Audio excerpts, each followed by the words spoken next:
everybody come into the room. I'm trying to get my son to stop yelling in the other room. He is playing the game and he's yelling at the TV. Joy, joy, joy, joy, joy. All right. Just a second. Just make sure.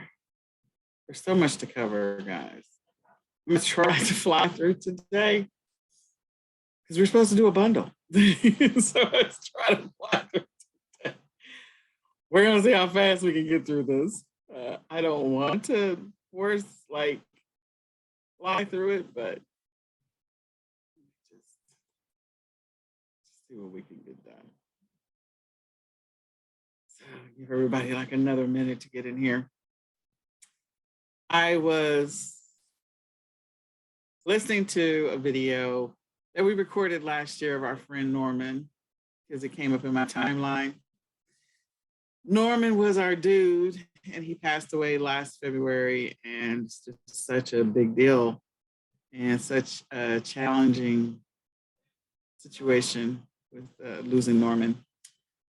So anyway, I don't know why it came up in my feed. Well, I think I know why, because it happened last year. But anyway, it was good to listen to the stuff that we said about Norman and how we saw Norman and how we thought about Norman. I just hope and pray that whenever the day comes that I'm not here, that people remember me fondly like they remember Norman, because Norman was just amazing. So if you didn't get to know Norman Ellsworth, I guess you can get to know him through our memories, but Norman was a fantastic dude, Norman Ellsworth. And his 1 year anniversary of his passing was last week. And the video came up in my timeline this week. So of course, just a little misty-eyed, thinking about old Norman. He was our dude. He was our dude. He was our dude. He was our dude. Okay, so we have a lot to cover today. I'm gonna try to go through it fast, so we have some time to actually work on a couple of bundles and go from there. It's 56 slides. That's a lot. So let me go ahead and get ready to share my screen. This is recorded, of course.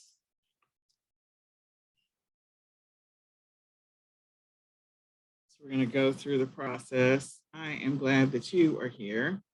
I hope that you're having an amazing day. So we're going to get on with it. Before we get too far into it, I do want to, there's one other thing that I need to do. Move this down. I do want to invite everybody to get registered for the eCom Seller Summit. The eCom Seller Summit is coming up. You can go to, it's coming up next week, not this week, like today's Saturday. So a week from today, a week and a couple of days. So in the next 9 days, 10 days, the eCom Seller Summit's coming up. So if you go to register at www.ecomsellersummit.com, it will bring up our pre-registration page. When the ultimate page is done, so we're working on that page right now, it's going to be up later on today. Today happens to be Saturday, the 12th.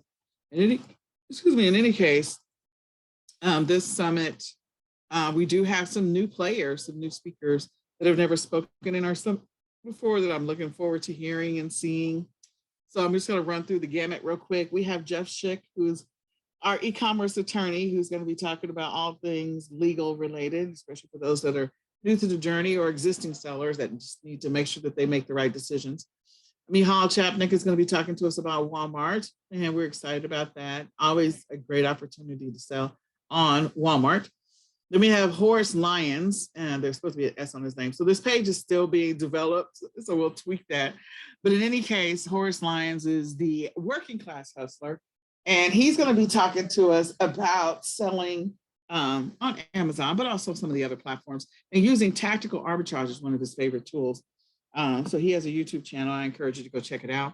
Then we have Nathan Hirsch, who's going to be talking to us about eCom Balance. And so eCom Balance is for bookkeeping, selling on all platforms and what your bookkeeping should look like. He has been an advocate, a supporter, a mentor, I don't know what other words you could use, of the e-commerce community, because he's the first one. He created FreeUp, which was a company that's been sold for a few $1,000,000. FreeUp helped people with virtual assistants, so having VAs help you run your business. So he's been a champion of the e-commerce community for sure. Then after he had FreeUp, then he created Outsource School. Outsource School is another company that is specifically designed to help those that want to outsource their work to a VA, because that was their specialty. That's what they knew. And now he's created eCom Balance. So he is a entrepreneurial through and through. He is a serial entrepreneur, and he definitely has a lot of knowledge. So this session on bookkeeping, if bookkeeping is not your strength or accounting is not your strength, you definitely want to check out his session. Then we have Barbara Everett. She's going to be talking to us about Etsy, and she's going to be talking to us about, I think, all the stuff, but Etsy and print on demand and things like that. So I'm looking forward to hers as well. Lysandra is going to be talking about taxes. Dun, dun, dun. Taxes. Brooke Stinnett is going to be talking with us about Amazon. I know a lot of people have decided they were going to leave the Amazon platform because it's just too fickle. Amazon just makes people nuts. Some people have PTSD from selling on Amazon. So he's going to talk to us about Amazon, and then Renata is going to be talking to us about selling on Mercari. She may or may not cover selling on Facebook Marketplace. I'm not sure. I can't remember. Then we have Justin Maynor, who's going to be talking to us about Data Spark. I'm looking forward to his session. They've made some enhancements to the tool. That tool is designed specifically to help people on their e-commerce journey, selling on Walmart initially, and then now they're expanding out. So this is going to be pretty cool. Bill Kellert is another new speaker, and he's going to be talking with us about SEO and marketing, I believe. And then John Polidon is going to be talking to us, Polidon. He's going to be talking to us about using fulfillment centers. He is an actual seller himself. He has a brand. And so he's going to be talking to us about using fulfillment centers. That's going to be pretty cool. Then we have Sean Mayo. Sean Mayo is going to be talking to us about sourcing. Then we have Kristen Ostrander. They did not spell her name right. So again, this page is not live. It will be live. We're going to fix all of the typos. But in any case, I wanted to share this because I have you all right now. So Kristen's going to be talking to us about selling bundles. I love hearing other people talk about bundles. I love listening to other people's perspective on bundles. And so Kristen is going to be talking to us about bundling. And then we have Tony Mitchell, who's going to be talking about retail and online arbitrage. We have Greg Perry, who's going to be talking to us about all things and everything eBay related. And so I'm looking forward to his session as well, because we kind of went back, and eBay is where I unofficially got started. So we're going back. We've been going back for like the last 9 months working on eBay. Then the next one is Meghala. She is going to be talking to us about India sourcing. And I think with everything that's happened with COVID over the last couple of years, 24 months, people are learning that you have to have a backup plan. You have to have more options around sourcing. So India is always an opportunity. That's an opportunity that I think people overlook. I think she also sources from Singapore as well. So there may be some other countries that she may mention in Malaysia. Then we have Anthony and Ashley are going to talk to us about private label, probably more white label, private label than anything. So their sessions are going to be for those people that are ready to jump into that private label, white label game. Nika Grandison is going to be talking to us about Shopify. She actually has a Shopify, not necessarily podcast, but she's on Clubhouse. So she has a session that she does on a regular basis on Clubhouse. And so I'm glad that she was able to join us on this journey. Then we have Peter Prue is going to be talking to us about e-commerce bundles. And I always love to talk about those. We have Pauline Prince is going to be talking to us about all things Canada related. And I have not nailed down my topic yet. I'm trying to decide what it's going to be. So, sorry. So that is the next thing, is to figure out, what is it that we're going to talk about here. And we're going to definitely talk about all things and everything e-commerce related. We just figure out what is our specialty going to be. So Go register right now. You can go to www.ecomsellersummit.com to register for this upcoming session. It's going to be the 21st through the 24th. Invite a friend. Right now, the pre-registration page is up. The registration page is coming later on today. So I just wanted to put that out into the universe so that you could see it.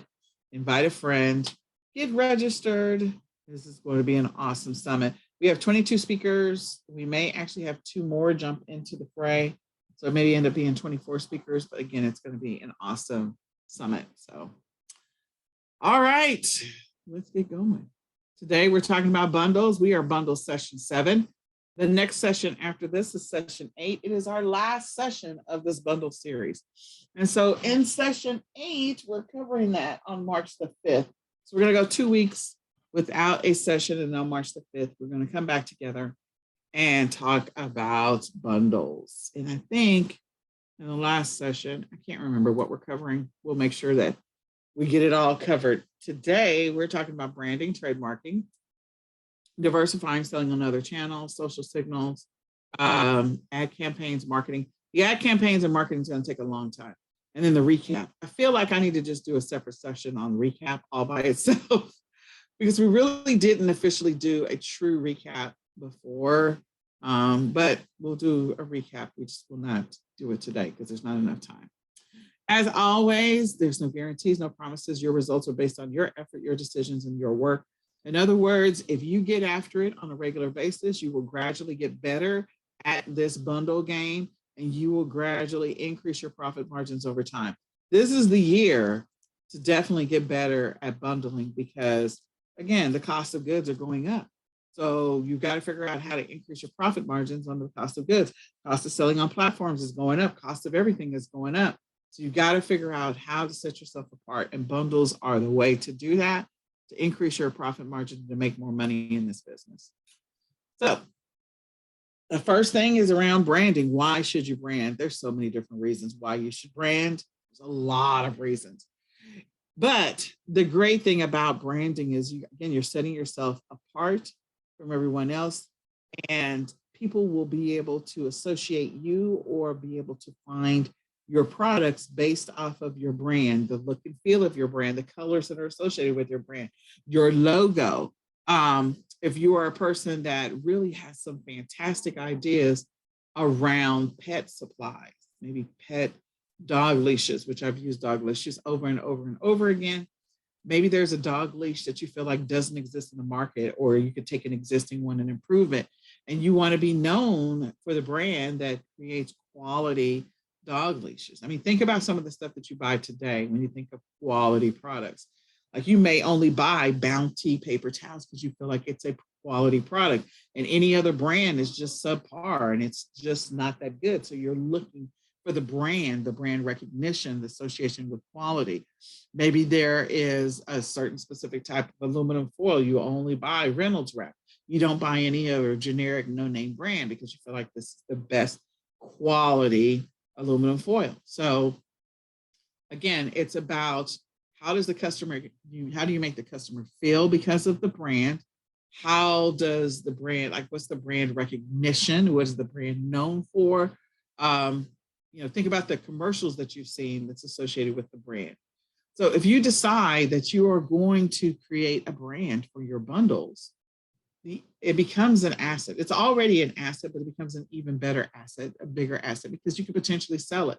If you decide you're going to do subscription boxes, maybe you're doing subscription boxes for the holidays, or maybe subscription boxes for people that are sick and you want to help them get better, or subscription boxes around people who have lost other people and you want to create some type of bundle where they can have like a memory keepsake type of bundle. Again, it's the feeling that the problem that you're solving, the feeling that the person gets. How does it change the person's life, improve the person's life, add to the person's life? That brand, they will forever associate that. So as they move on through life, maybe another friend has a family member that passes away, or somebody that they know that they're close to passes away, they can share the brand. Hey, you should get this keepsake box because it has this, that, and the other. It does da, da, da, da, da, whatever da, da, da, da, da is. And and it increases awareness. So would you prefer to have, after you drink Coca-Cola, would you prefer to go to the store and get the no-name Coca-Cola? Or do you feel like the name brand Coca-Cola is the better Coca-Cola? Well, I've had both. The cheap, you can definitely, there's a slight difference in the taste, and the name brand, like you kind of know the taste. It's associated with the taste, the feel, the commercials that have to do with Coca-Cola. Same thing with any other thing that you buy. I think there's a Brooke Shields is coming back for a Super Bowl commercial, and she's going to be showcasing Jordache jeans. I remember, I am old enough to remember Jordache jeans. Maybe there's a bunch of y'all that don't know what Jordache jeans are, but in any case, there were ads around Jordache jeans and how they make people look in them. So the fact that she's coming back in a commercial, because she was known for a jeans commercial, I feel like it was either Lee or Levi's or something, some kind of jeans. And so now she's doing Jordache, and that's pretty cool. 20 years later, she's an older woman, still looking great in jeans. Okay. So think about that for yourself. What is it that you ultimately want to accomplish with your brand? Is it that your brand is going to sell a variety of different products, a variety of different bundles that solve problems? So if it's a pet supply company that's you're putting bundles together, or sorry, pet related company, or maybe it's something for little kids, maybe it's an activities after school, so you're coming up with a subscription box. I don't know. What is it that you want people to remember? How do you want them to feel? How do you want them to associate your company and what your company does for the world or for the community? And that is ultimately why you should consider a brand, leaving a legacy to your family, leaving a legacy for your family to carry on, so that way they have an opportunity to, help your business to grow, potentially sell it later. Yeah, but help your business, your vision to grow and your business to grow. So think about that. People are loyal to Coca-Cola for a reason. They like the taste, all of that fun stuff. So if you're a seller on Amazon, and this is specific to Amazon, this is not any other platform, although it doesn't hurt to have a trademark for any other platform. If you decide that you're going to go ahead and trademark your business, you're going to go ahead and decide that I'm going to brand. And the thing that I would recommend, and did I miss a slide? Yep, I missed trademark. There we go.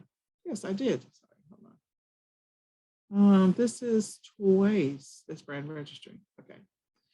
All right. So if you decide that you are going to trademark your product, this is specific to Amazon for right now, then the Amazon IP Accelerator Program may be the program for you. I highly recommend it if you really do have a brand. If you have a brand of products that you're selling, trademarking those products, getting a trademark is not going to hurt you. It's only going to help you. So I would encourage you to consider that, because from a legal standpoint, if somebody jumps onto that brand, let's say your brand blows up, if you didn't trademark it, somebody can come behind you and you are literally going to be in a legal battle for your business. There are companies that have had their business taken away from them. They spent years building it up because they didn't trademark anything. Then now they're fighting to get their business back or to keep their business name, which is crazy and bananas. So trademarking it can save you from a lot of different stress later on. And the Amazon IP Accelerator Program can help expedite the trademark process for you. I've been through it. I recommend it. It actually cut several months off of the time in which for me to get my actual trademark for my property, for my product that I was selling, that I was branding. So my brand exists, and I now have an official trade. I can use it and brand other products that I want to sell that may be associated with it. So Amazon IP Accelerator, you can use that trademark for other platforms, for other things. Let's say you're going to sell in Google Shopping, you're going to start a Shopify store, you're going to sell on Walmart, you're going to sell on eBay, you're going to sell on Etsy, whatever it happens to be, or any other platform. That trademark is still valid for any other platform. It's just that the IP Accelerator Program with Amazon can expedite that process and shorten or collapse the window of time that it takes to get the trademark approved. So a trademark is you being able to sell your product with your name and or logo or brand on it, and not having to, I won't say you want to deal with competition, but again, it becomes your intellectual property. So that if anybody ever tries to sell a product, and we've all seen it, where people piggyback off of an existing listing, but they've got it, it's branded.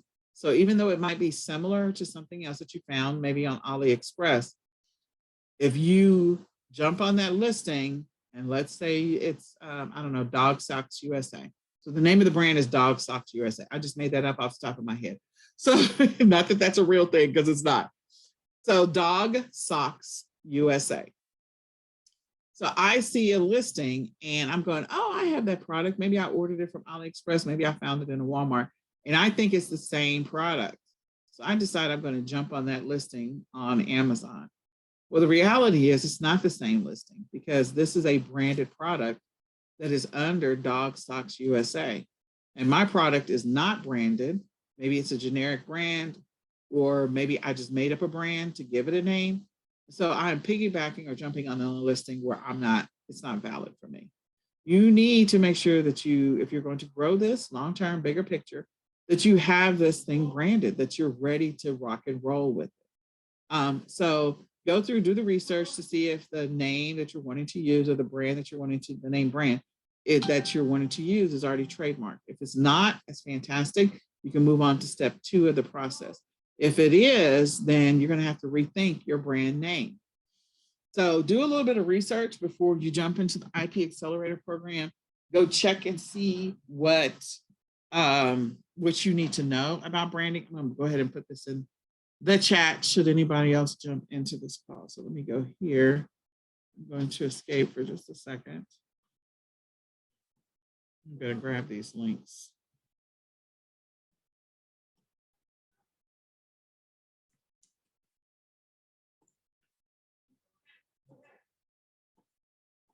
My son is having a passionate game or something. I don't know. So move on to the next thing. We got these.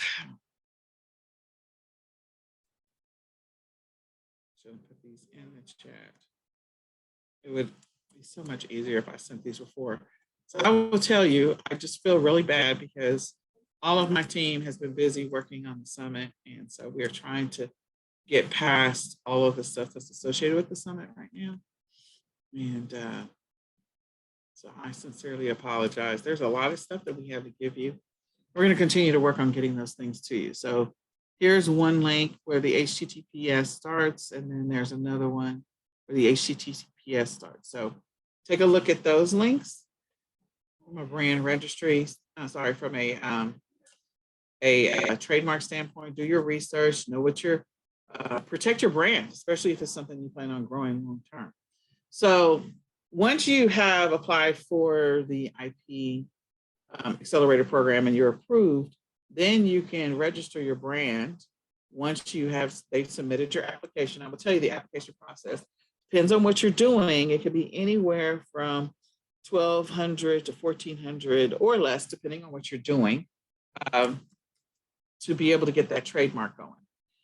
And after you have submitted the application for the trademark, then the next thing is to go register your brand. You can actually start selling under your brand before your trademark is finalized. That's a great thing about Amazon. As long as they know that you have started the trademark process, they will let you sell under your brand.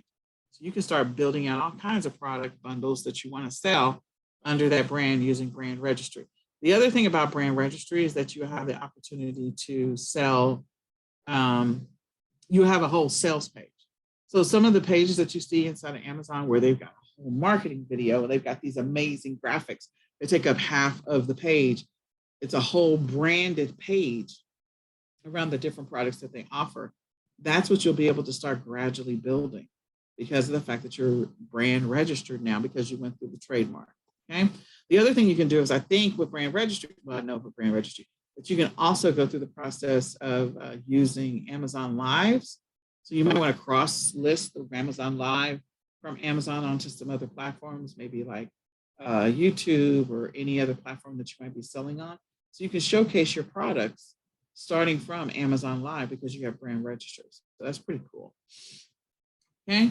So as you go through the brand registry process, The first thing is they're going to review your eligibility. And again, do you have a trademark application in place? The answer is going to be yes for you. So then you can sign into brand registry and then you can enroll your brand. So it's pretty simple. You just have to start the trademark process. And if you start it using Amazon's IP Accelerator, it will speed up the process. So why do we care? I'm focusing on Amazon, but you don't necessarily have to sell your bundles on Amazon. You can sell your bundles on any other platform. The reason we do is because Amazon is still king, whether we want to admit it or not. And we do want to get our bundles on Amazon because that has the most organic traffic. Can I drive traffic to my products from other sites? Absolutely. Or other methods? Absolutely. Can I make a lot of money by doing that? Absolutely. So does my product have to be on Amazon? No, it does not. But there's a high probability that somebody might try to copy it and put it on Amazon. So having a trademark and having your presence already existing does not hurt. Doesn't hurt. Does not hurt. So on Amazon, if you want to create a listing without having to provide a UPC, you have to get what's called a GTIN exemption. And they have a list of criteria for the GTIN exemption. I think we shared that before. I will go ahead and grab it and share it with you again. But you have to go through the process of making sure that oh, sorry, that was a big yawn. That you make sure that you meet the criteria for the GTIN exemption. And you will automatically because one, you went to IP Accelerator, two, you have a trademark, three, you registered under brand registry. So getting a GTIN exemption, remember, is for specific categories, should be fairly fast and easy for you.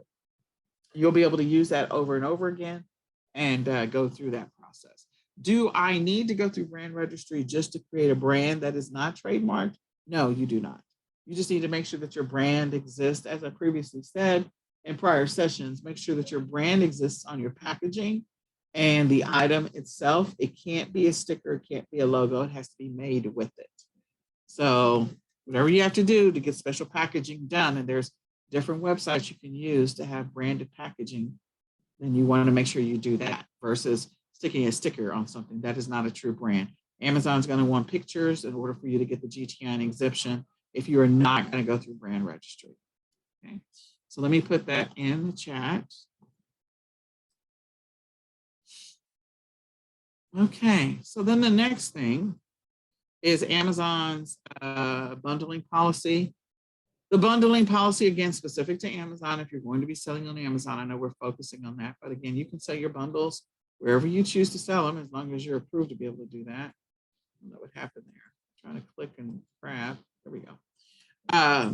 You need to know what Amazon's bundling requirements are and our policy is. So read the GTIN exemption and also read Amazon's bundling policy so you know what it is that is expected of you if you're going to create a bundle on Amazon. Don't get yourself in trouble if you want to continue to sell on that platform, okay? If you're trying to test the platform, that's a different discussion. But again, you want to be able to make sure that you can sell on the platform. So all of the links that I gave you should help you along with the prior sessions that we've had around branding and bundling. We covered some of this stuff in session, I feel like it was 2 or 3, and you can go back and watch those videos and look into that further. So the next thing that we're going to talk about, is diversifying on other platforms. There are so many different tools in which you can use to diversify on other platforms. And I'm going to list a couple of them here in a second. But if you sell on other platforms or you cross-list your existing items on other platforms, that can help you to get more traffic, get more sales, get more exposure, help you with your brand visibility. Like, it can help you long-term, bigger picture. So some of the tools, there's so many different tools for you to diversify if you want to sell on other platforms. And I am going to actually put them here because I couldn't find the slide that already had it. So it's like, okay, fine. So I'm just going to go ahead and minimize this. And we're just going to go ahead and grab and add. Okay. Tools. So some of the tools that I have seen and or used or been exposed to.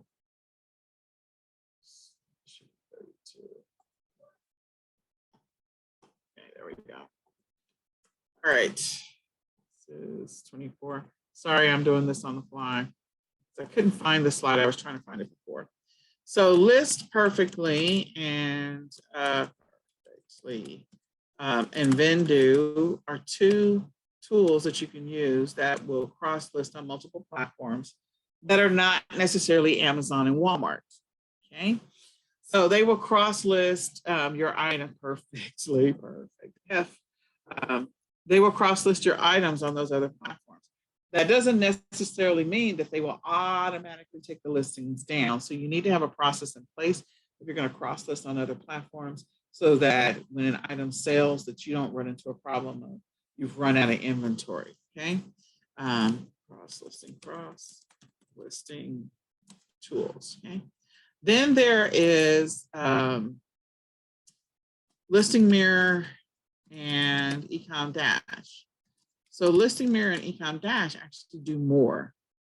They will cross list on Amazon and Walmart, in addition to all the other platforms like eBay, Etsy, some of the mobile apps like Mercari and Poshmark. So they'll do that.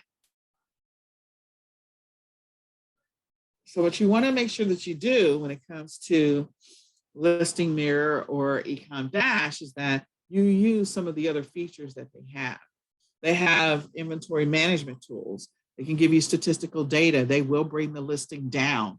So those tools cost more money than List Perfectly and Vendu, because List Perfectly and Vendu will do a certain number of things, and then Listing Mirror and eCom Dash will do more and also list on other platforms. So I wanted to make you aware of those tools that we recommend as you go on your e-commerce journey. Are there other tools that are available for cross-listing, cross-posting? Yes, there are. But these are the top 4 right now that are available, and I would encourage you to take a look at them.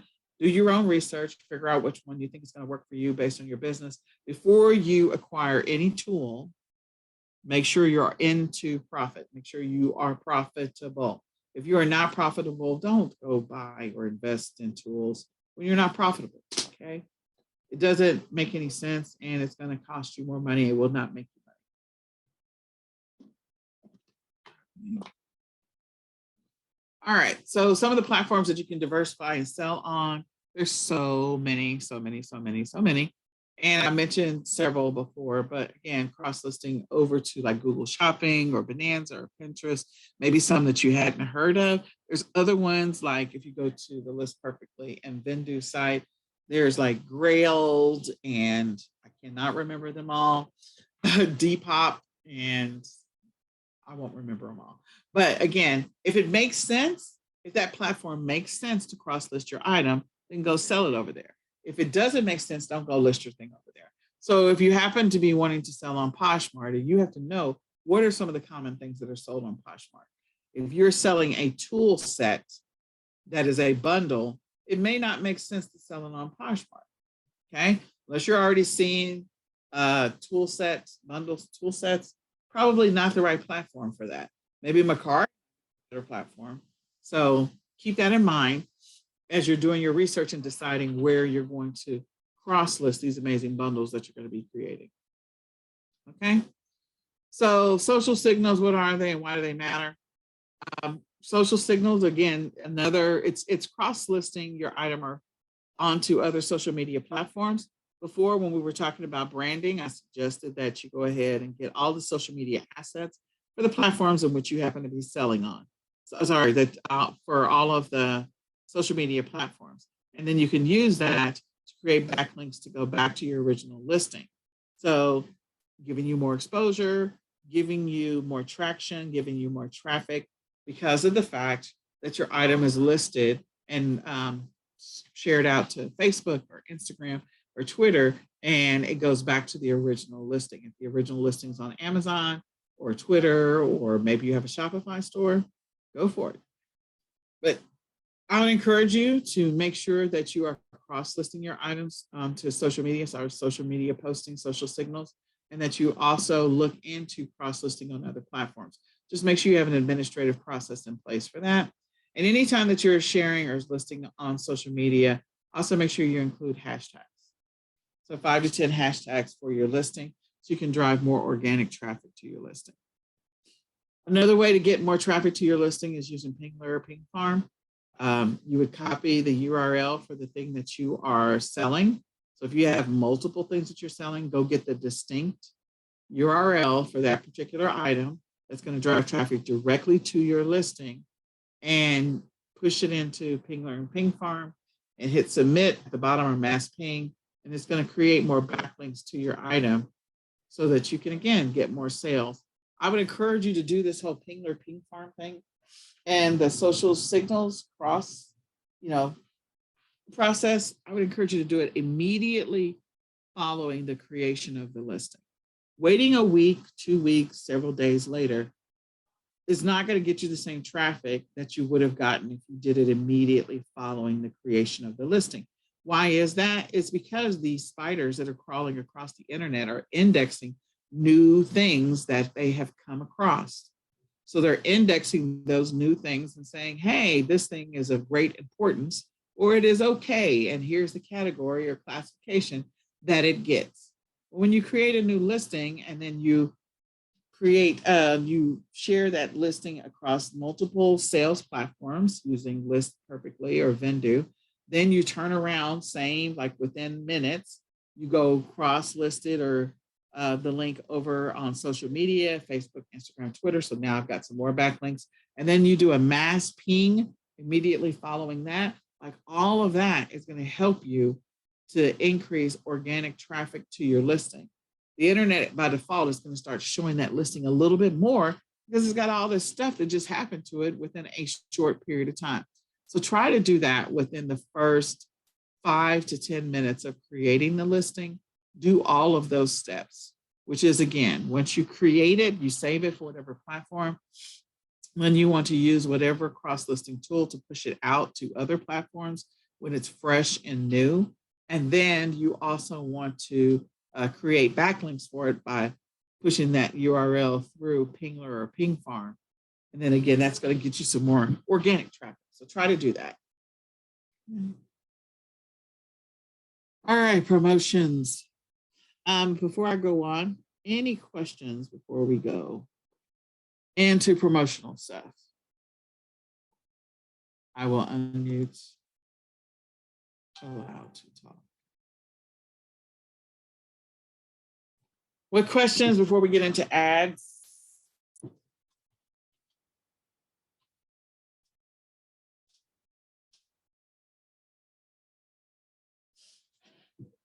Okay. All right. So one of the things you are going to have to do in your business from time to time is you're going to have to run ads from time to time. I'm not saying it's all the time. There are occasions when it makes sense. If you do a really good job with the keyword research, you do a fantastic job with the listing itself, you have great images that showcase the product, and you vetted and verified that there is a demand for this product, an interest for this product, a need for this product, or that it solves a problem or makes people feel a certain way, then outside of drugs, we're not selling drugs, but as long as it meets that criteria, then okay, maybe, just maybe, I might get lucky and get some organic traffic. And the things that I told you before, which was cross-listing it, sharing it on social media, and then sending it through Ping Farm, all within 10 to 15 minutes of creating the listing, is going to help you to increase your organic traffic to that listing. Okay. So now with promotional stuff, this is when you need just a little bit of a bump to increase the awareness of the product. You want to increase the search results so it shows up a little bit more than what you already have. Then the promotions or doing email marketing is going to help you do that. Okay. And when it comes to email marketing, like, you can choose whatever email marketing tool you feel works best for you. There's a bunch of different ones out there. I would just do a search on those that are associated with e-commerce email marketing. So you can just do a Google search for that and figure out which tool you feel like is going to meet your needs based on what you read. So the other thing is to share this particular listing on social media. Well, we already talked about sharing it on Facebook and Instagram, but what about doing a TikTok video for it? Doesn't necessarily have to be a true video. What about having the item listed on Quora or sharing the listing out to an influencer so that they can do some marketing for you. Sharing the link out to Reddit or on Snapchat or Pinterest, YouTube. All of these things are going to help you to get more organic traffic. And if you're still not getting the traffic that you feel like you need or you want, you decide you're going to go ahead and spend some money, then the ones that I recommend that you should at least consider doing, but you don't have to, Facebook ads, Instagram ads, and Google ads. So let's get started in Facebook ads and try to go through this quickly. Okay, so email marketing, give your customers an opportunity to sign up for your email newsletter. I will say that probably is irrelevant. Bullet number one. The better thing to do is you could tell your customers to sign up and receive 25% off of their next order, or get your customers to sign up and receive 25% off and free shipping on their next order. By default, they're getting added to a newsletter list. They don't need to know that. If you tell them they're signing up for a newsletter, they're probably not going to be interested. If you tell them they're going to get 25% off of this order and free shipping on this order, then that's a game changer, and they'll probably sign up and give you their email address, a legitimate one, because they want that 25% off and they want that free shipping. So they'll give you a real one, then you can market to them. Okay. They may also unsubscribe once they get it, just depends.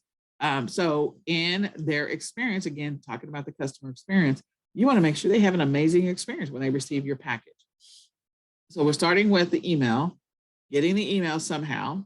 So sending them a email after they buy, or having a pop-up that shows up on the page right after they buy, so that they can, get the 25% off or whatever, not buy, but just before they buy, get the 25% off and get the free shipping. So it's going from there.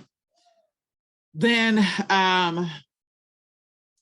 making sure that you have an email campaign of something that happens right after they give you the email address, so that they can get regular updates. They need to make sure they have an ability to unsubscribe.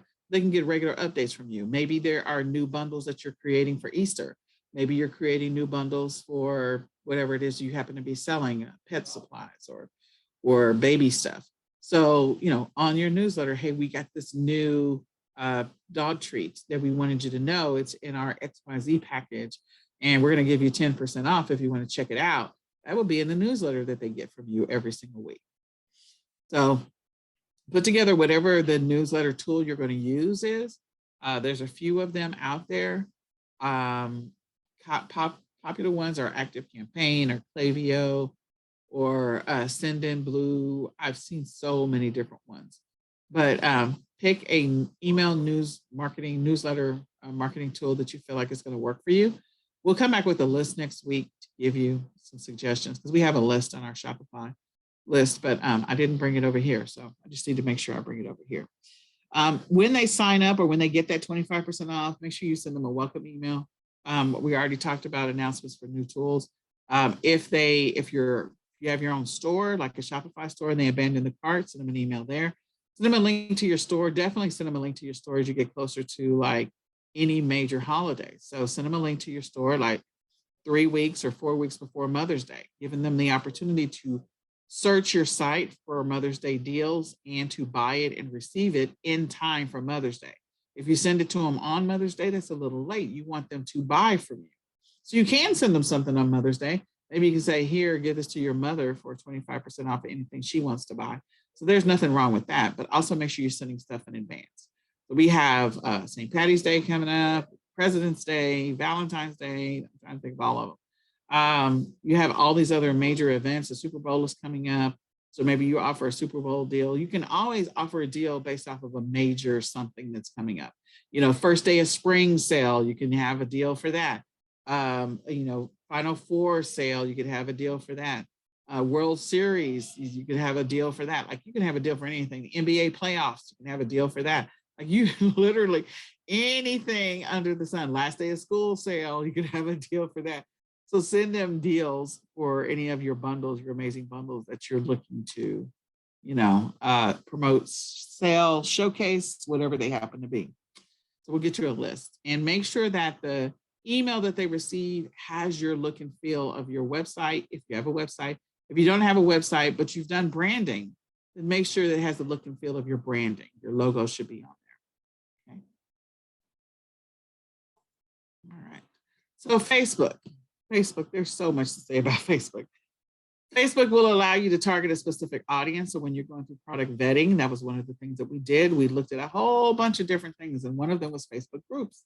So you can target people based on the groups that they're in, the pages that they like, all kinds of cool stuff that will help you to maybe get your particular product in front of those customers. So visual posts, whether it is a graphic, not a graphic, whether it's a photo type image, a lot of the photo images you see lifestyle images on Instagram, whether it is a video that shows the product in use, kids playing with it, those are always good as far as a bundle is concerned, using it, adults using it, whatever it happens to be. Something that's going to engage your customer, definitely like those types of ads, things you want to create ads for. So, and to promote or announce your product. I just gave you a bunch of different holidays in which you could use those to help promote or showcase your product. So if you're running a website, you definitely want to grab a Facebook pixel. Even if you're not running a website, you still having a pixel is good information. It will help you with retargeting your ads back to a specific audience. So, and as you get better at Facebook ads, then you can work on retargeting the ads, retargeting people. So here's a couple of ads that you'll see. Both of them say sponsored. One is over on the far right side if you're looking from your desktop at Facebook ads. The other one is like in the Facebook news feed. So this one is one that you will see in the Facebook news feed around next door. You can see that it says the word sponsor. There's 3 little dots here. You can click on the 3 dots to see why you're seeing this ad. I always use that as a reverse engineering tool so that if I am creating ads around, let's say the summit is coming up. And in the past, I have gotten targeted myself because I don't know, like the Amazon page, maybe I subscribe to somebody's list, then this is going to be helpful information for me to use to my benefit, because then I can create ads that target the same thing if I'm seeing a bunch of, Amazon seller ads or eBay or Instagram shop kind of stuff. And then this is over on the side, and you don't necessarily see the 3 dots here, but again, you can still find out why you're seeing it. More than likely, the ones that are over here will rotate to show up over here at some point. Depends on how they set up the ad strategy. So you do need a business page to create Facebook ads. Same thing with Instagram ads. You do need a business page for that. So you're going to step through that process of creating the page. You want to make sure that you're posting on that page regularly, whether you think you're getting a lot of likes or not. If the page is, if you've done a really good job with the branding, you've done a really good job of the particular product or even naming the image, people might be searching by the words that you put in the image name, the file name, and that may actually cause your item to show up. Again, when we did some searches, we saw products showed up before words showed up. So in a Google search, if I'm searching for a dog leash, the first thing that shows up is images before we get to, and that's sort of Google shopping, before we get into the words that are associated with the ad itself. Okay. So Facebook says they don't sell your info to other advertisers. I just put an asterisk right there. So why would you do Facebook ads? To drive traffic, increase brand awareness, get more conversions, generate leads, get more traffic to your store. So why would you sell to Facebook ads? Because Facebook ads actually do work. There is still an audience, despite the fact that people are leaving Facebook, despite the fact that we have a Facebook group, people are still interested in Facebook. Okay. People have family members that are there. They've established their businesses. And so taking your stuff off of Facebook, you can do that. You can get more traction if you just figure out how to modify what you're doing. But you can create custom ads and have custom bundles. You can do video offers with Facebook, which is pretty cool. And it can help you with your organic strategy, being able to be found organically. So how do I get started? I log into Facebook, and I'm going to get started by clicking on, once I have a business page, I gotta have a business page. I am going to click on the, I think it's Ads Manager. It shows up, the house, not the house, the house shows up first before the market shows up. So I click on the house, and then the right-hand corner of the house, I'm going to actually have a place where it says business ads or ads manager or something like that. I'm going to go ahead and click on ads manager and come down to event manager so I can get my pixel for my business page, and use that pixel. If I have a website, attach that pixel there. If I have a Shopify store, attach the pixel there. If people are coming to my stuff from the regular fan page, the pixel's already, like, information's already there. So this is where you actually get your code for your pixel. They'll also email it to you. The next thing is to create ads. So I'm going to click on the house, as you can see here. I'm going to click on Business Manager and go to Ads Manager. Then once I do that, I will be able to click on Create. Once I click on Create, I'm going to have Create Ad Set and Ads. So the ad set might be dogs or dog supplies, and the ad might be for dog leashes. And then I might have another ad for dog beds, and I may have another ad for dog, I don't know, sweaters. Sweaters came to mind because it's a little chilly today and it's windy as well. So once I figure out that piece of information, once I choose that piece of information, I have to decide what type of ad do I want. Do I want to do brand awareness? I want to increase the awareness of my brand. Am I trying to get more conversions, get more people to buy, drive more traffic to my specific store, increase customer engagement, get people to interact with my particular ad that I'm doing? What is my ultimate end game? And once you figure out your ultimate end game, then you're going to come to a page where you can indicate what the campaign is, the campaign ad set, and the campaign ad name. Okay, so you choose this radio button, this pops up next. You need to type in the campaign. You need to type in the ad set name, and you need to type in the ad name. Okay. Once you type those in, and I just put test, then it's going to ask you what page. Remember, you had to have a page in order to do this. So it's going to attach to whatever the business page is, and you click continue. You'll come to this page where you will use this. Sorry, let me move this over. You come to this page, and now we're going to start the process of building out this ad. You have a bunch of different options here. One of them is A/B split testing. If you have the money and the time to be able to do that, go for it. If you don't, then again, don't necessarily choose anything here yet. So that we were on test, I believe. Now we're going to go to the place where we can see the Facebook ad name or the ad set name. And once we get to the ad set name, now I can establish a daily budget. So maybe I'm starting with $5 a day or $3 a day or whatever. And then I am coming down to the audience. And as I come down to the audience, you'll see that I have a bunch of options that show up. I will, based on what I chose, I could have chosen conversions, I could have chosen brand awareness, different things are going to come up.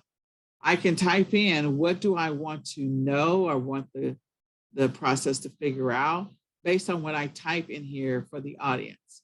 So in this example, you can also do lookalike audiences. In this example, I can't see anything, but I will tell you, we're going to come to the next page, which I believe is where we will see either habits, behaviors, or interests. What are the people interested in? So you have to know your avatar. What are people interested in that would buy my product? Your product is the dog leashes. So what are people, it's for small dogs. So what are people interested in? They are looking for safety for their small dog. They're looking for a way to keep track of their small dog when they're out on the beach and not lose them. They're looking for a way to get home safely with their small dog. So they're interested in dogs. They're interested in maybe safety. Maybe they're interested in the beach. It could be all of those things and above. that they're interested in. Once you figure that out, we're going to populate that information over on interest or behaviors or I forget all three. Oh, demographics.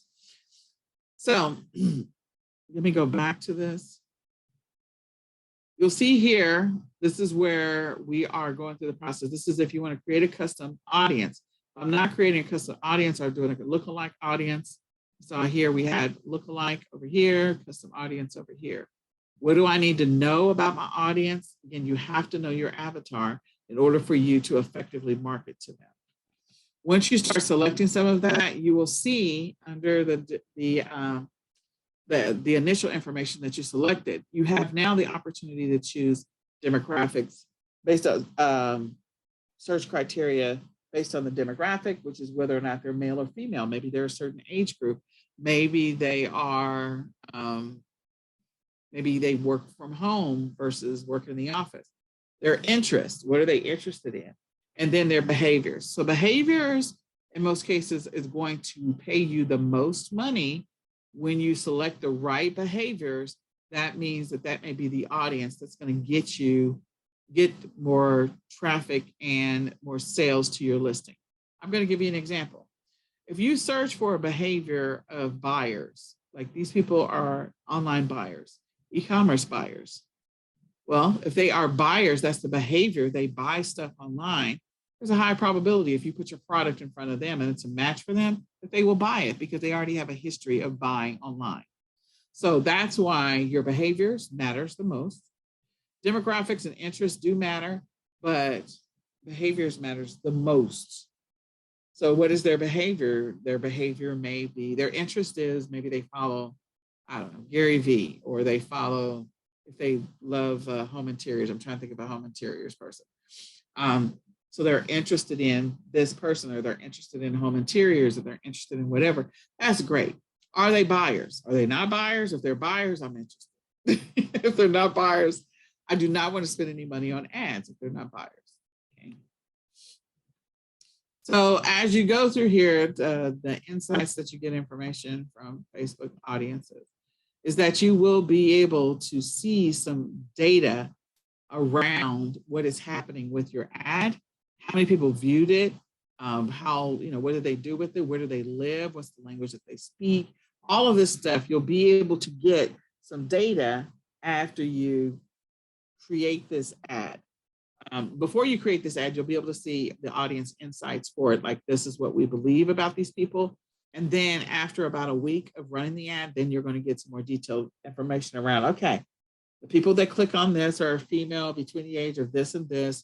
The people that are interested in this happen to be, like, they'll give you a bunch of statistical data that you'll be able to see around this particular ad. And so when you get in there and you start playing with the Facebook ads, and I gave you the step-by-step, like literally you can follow step-by-step and fill in stuff, you'll be able to create an ad as long as you have a business page. And then you'll see some of the insights information that I'm talking about to help you to make better or more effective decisions on your products that you want to showcase or create ads for. Okay, what language they speak, where they located, that kind of stuff. The next one, I believe, is Instagram ads, and Instagram allows you to create a bunch of different ads as well. You can use your Facebook Ads Manager to build your Instagram ads, which is awesome. Here's some examples of Instagram ads that you might see. These came directly from the phone and not from the computer. But again, you see that there are sponsored ads, and you can see how the ads are laid out. Instagram is definitely a visual medium. It's a visual platform. So you need to make sure that whatever ads you decide to do, that they have a visual aspect of it. Here's some statistical information about Instagram, that they have 1 billion active monthly users. I'm clearly not one of those 1 billion. I mean, I guess I do go on Instagram at least once a month, so maybe I am part of that 1 billion. I'm not on there every day. Instagram, I'm not that talented. Facebook ads, I can do those. But Instagram ads, I do okay. The great thing is that I can build Instagram ads through my Facebook account. So I love that. And there are 95 million photos. That's bananas posted on Instagram every single day. So here's a lot of great information why you should consider, especially if your product is a visual product, like people that are interested in your product will buy because they saw it versus because they actually need it. So I don't have to see an ad on tires. I know that I need tires. Like that's something that I know I need. I don't have to see an ad on it. But maybe, just maybe, I want to do something fancy with my car, maybe some kind of crazy paint job, or I don't know, something stupid like put a logo on it. Then having a visual picture of a logo on the side of the car might be something of interest to me, but you have to know who your avatar is. So the types of ads that you can create: photo ads, story ads, video ads. There's so many different types of ads that you can create on Instagram. Before you can get started, you definitely have to make sure you set up a business account. So you got to set up your Instagram account first. And once you create your Instagram account, then the next thing you're going to do is you're going to convert it to a business account. Okay. So these are the steps to convert your account to an business account. You can have up to 5 business accounts attached to one regular personal Instagram account. These are the actual steps. And then how to run your ads. So how do I run my ads? I've given you 3 different ways. You can create your first ad from within Instagram itself and use that to start the process of creating the ad. You can create the ads from Facebook. If your Facebook account, business account, is attached to your Instagram business account, then you can do it from there, which is so much easier. Or you can go to the ads manager, which will ultimately take you over to Facebook again. So the bottom 2 will take you over to Facebook or Meta. I think it's now Meta. It may be Meta now. It's whatever it is. Okay. So how do I create an ad for Instagram? Very similar to what you do for Facebook, but just how you get to it is slightly different. And so this is the navigation on how you get to it. It's slightly different than what you would do to get to Facebook. But ultimately, you're still going to look for the audience. You're still going to look for the category. I don't know what just happened here. You're still going to look for the audience. You're still going to make sure that you understand your avatar so that you can target them specifically. You can go to the ads manager. Let me just move this over here. Yeah. So if you're doing it directly from the ads manager, again, that's still something within Facebook, or it may just be part of Meta now. I'm just trying to remember because they've renamed themselves. So I've got to do one later on today. But in any case, you can say where you want the ad to be placed manually, or you can indicate where you want it to be placed automatically based on the criteria that you give it for placing the ad. So some of the tools you can use to help you with social media posting. Here's a list. There's more than this. But the one thing that I will tell you is Later will definitely automatically post onto Instagram. Not all of these other tools will automatically post onto Instagram. You can say and schedule within the tool that you want to do an Instagram post, but you may have to manually do the Instagram post yourself. So that's the difference, where some of the tools will automatically do the Instagram post. You just schedule it and it does it. So Later is one of those tools that will automatically do it. Okay, any questions, Facebook ads, Instagram ads, before I move on to Google ads?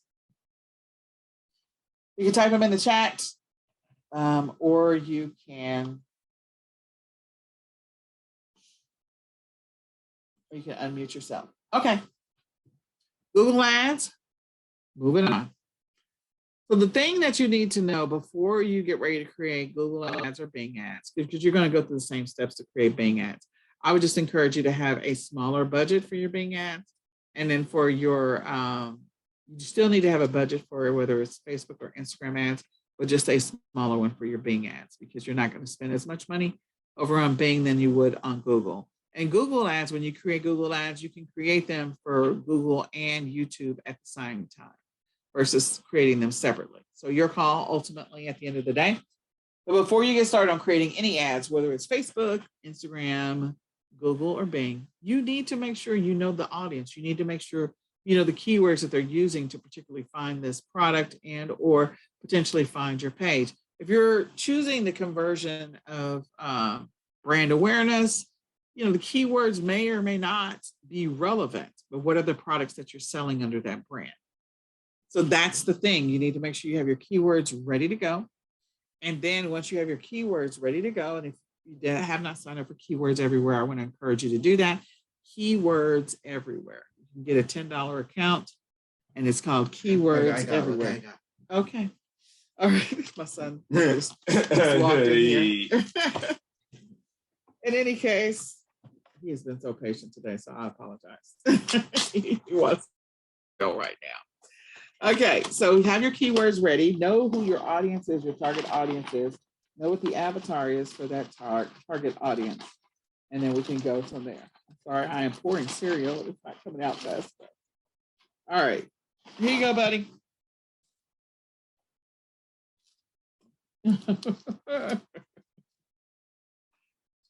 Oh, my buddy. All right. Closing this, moving on. So have your keywords ready. Then after you're welcome, buddy. Now we're going to go ahead and we're going to get ready to create some ads. So the way you create an ad, first you got to have an account. So where do I get an account? How do I get an account? Well, you can get an account through your Gmail account. If you click on the Rubik's Cube that's next to your initials when you log into your Gmail account, click on the Rubik's Cube, which is like the 9 dots together. I call it the Rubik's Cube. If you scroll down, you'll see Google Ads. You can go in there from your regular Gmail account and create a Google Ads account. I really do think Google was genius because they allow you to create Google Ads. They allow you to create a Gmail account, a Gmail calendar, a Google Voice account, you can have a Google Drive. You have all of this stuff from the Rubik's Cube. So it just makes it easier to be able to access stuff. So I think it's pretty cool. So once you create your account, you need to make sure you have a budget. And again, you need to know your avatar because you got to write an ad and you need to know what are the words that, that are going to radiate, compel your customers, potential customers to buy, what's going to touch them, what's going to impact them, what's going to make them go, or, trigger that impulse to be able to buy or potentially go investigate further. What type of, pictures do we need to have for this particular listing? Maybe it's just images, maybe it's all words. I don't know, but you're going to have to know a little bit about who is the target audience that would buy your product. So if we're talking about dog leashes, well, we're probably talking about people who have small dogs. So can that be male or female? Yes. Is there a certain age range? Well, there are young people that have small dogs that keep them in their purse. And there are older people that have small dogs. They keep them in their purse or whatever. So, where is this audience found? Do they live in a certain part of town or a certain part of the world? Are you going to target just US? Or are you going to target international? What is your game plan? Okay, so you got to have a game plan before you get started running the ad. And then you need to know what's the text or copy that you're going to put in the ad. So how do you get to it? This is the Rubik's Cube. Dun, da, da, da. You log into your Gmail account, you scroll down. Once you scroll down, you'll see Google Ads. Once you come to Google Ads and you can click on New Campaign, when you click on New Campaign, it's going to ask you some of the same stuff that Facebook asked us when we were about to create a Facebook ad. So it's going to say, hey, what is this for? Like, is this for brand awareness? Is this to increase web traffic? What is it for? Is it to get more sales? What is it for? Then once you select one, then it's going to ask, where do you want these ads to show up? Do you want them to show up in the search? When they type in words in the search box, do you want them to show up in display on the side? Do you want them to show up in Google Shopping? Do you want them to show up in the video search? Do you want them to show up in smart search? Like, there's so many different options here. So based on what you chose right before this, then this dynamically might change depending on what you chose. So if I'm trying to get more organic traffic to my listings, I definitely want it to show up in Google Shopping. So I have this amazing bundle and I want it to show up in Google Shopping. So I got to do that. So if I'm trying to get more store visits, I would choose that, come up with the name for the campaign, and then get started in the campaign. So everything we're going to do for the campaign is actually going to show up over here on the side. We're going to establish a budget. We're going to determine whether or not what kind of bid focus is it going to be based on conversions, meaning the number of people that actually go to the site or clicks, or based on sales. What is it going to be based off of? Okay. So this is where I said everything I'm doing is going to be based off of what I see over here. So the first thing is budget and bidding. You fill in those boxes. They kind of give you a walkthrough template. So it doesn't make it 100% like mess up proof, but again, it makes it a little bit easier to create them. Establish the budget, do the bidding, then you got the campaign set. So in the campaign set, I need to say which networks do I want it to show up, not just in Google, but also Google search partners. Locations, where do I want it to show up? Do I just want it to show up in the US or want it to show up somewhere else? What languages do I want this in? Do I want it in English? Do I want it in Spanish? What do I want it in? Who's the audience? You got to know who that is. That is part of the research you have done. Who's my avatar? And dynamic ads if it's applicable. And on that page, they're going to give you some information about the dynamic ads. After you finish that, what are the keywords that people are searching for this particular item? And the ads, the ad words, the words that are going to go in the ads. So this is where I'm going to put that information. The next one is extensions. So site extensions. What website do I want them to go to after they've read my thing, or if they're going to click here? Call out extensions, call extensions, image extensions. So maybe I am posting an image, and so people can click on it and go from there.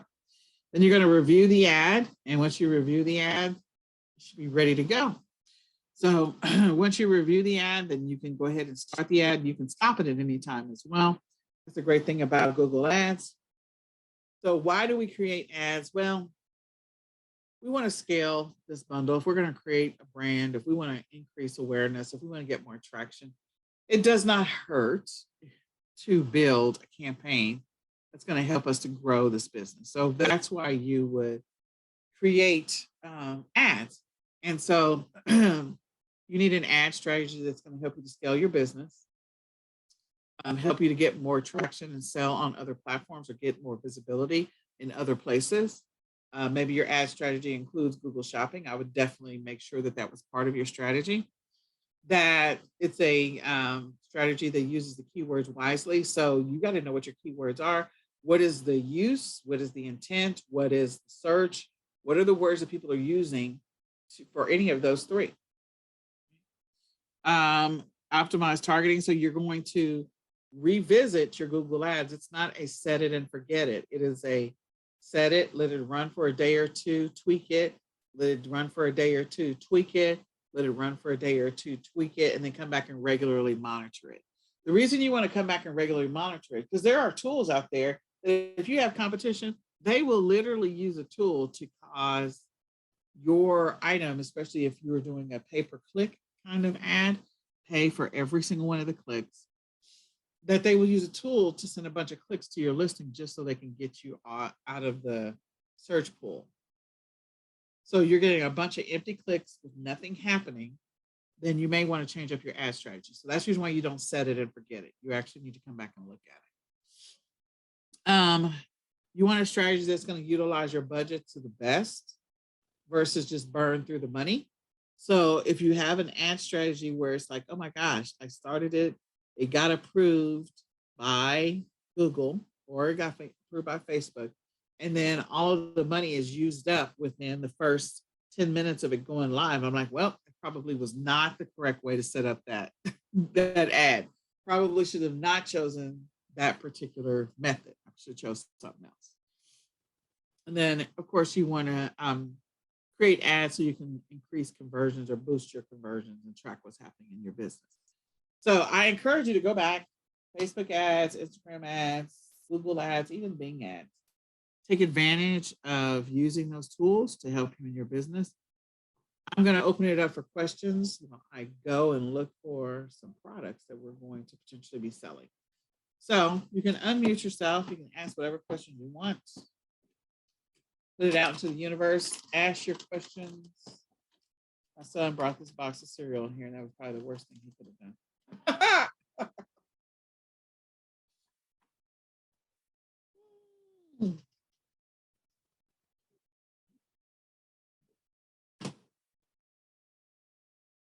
All right. So we did some research on products last week, the week before last, or last session, sorry. And we're going to do a little bit more product research. So before we decide we're going to buy a product, we still need to go through that Dollar Tree. That's not how you spell Dollar Tree. I didn't hit the last one. Dollar.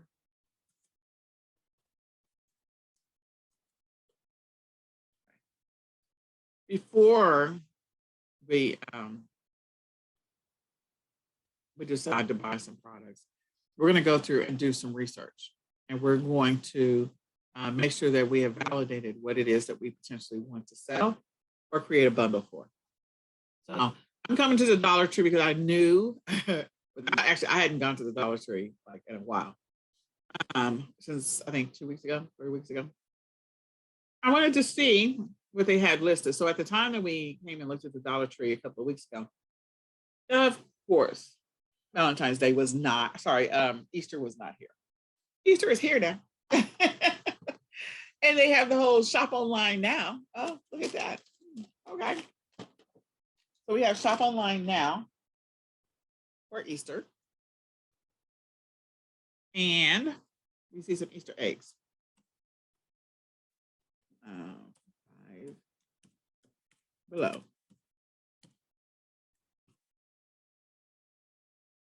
Dun-dun-dun. Of course, they want my zip code, they want my stuff. Not doing any of that. Okay, so they are not showcasing yet Easter on the front page. Not yet. At least not right up. There it is. New drop coming. Squishmallows. Let's just see. Bet you there's some Easter themed ones. Let's see. Oh, there's the carrot. This is a Valentine's Day, but there's the carrot Instacart. Okay. That's for Instacart. Instacart will let you come and buy some stuff. Okay, Squishmallows. Not really sure why people love those things, but okay.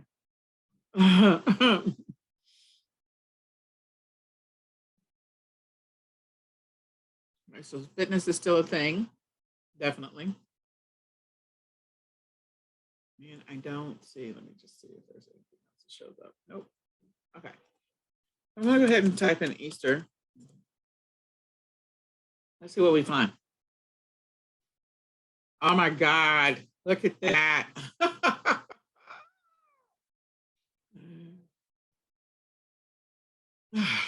Man, that's like a heavenly bundle right there.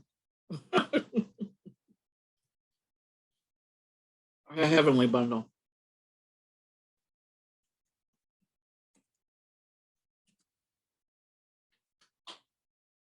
Krispy Kreme.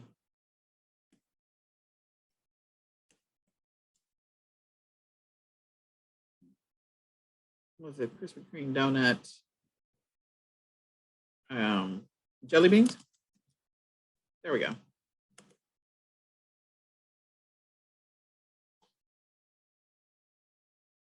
Okay, so Krispy Kreme donut, jelly beans. Here's a 2-pack. We're definitely not selling these for high enough. That's a 2-pack. This is a bag of jelly beans. Oh, wow. So it says Amazon's choice. How many people are on this listing? Definitely says 2-pack there. Oh, look. Where would they have gotten that from? They would have gotten that from Five Below as well. That's too low of a price for a 1-pack. But is somebody selling a multi-pack of that? Might be. All right, so at Five Below, when I type in Easter, these two came up. Okay. So these came up, Bean Boozled, jelly beans. How cute is that? So mystery jelly bean dispenser. I don't know if I'm interested in that. That's just bananas because I do not want to be surprised by something that tastes nasty. So any other Easter, they've got just gummies, watermelon,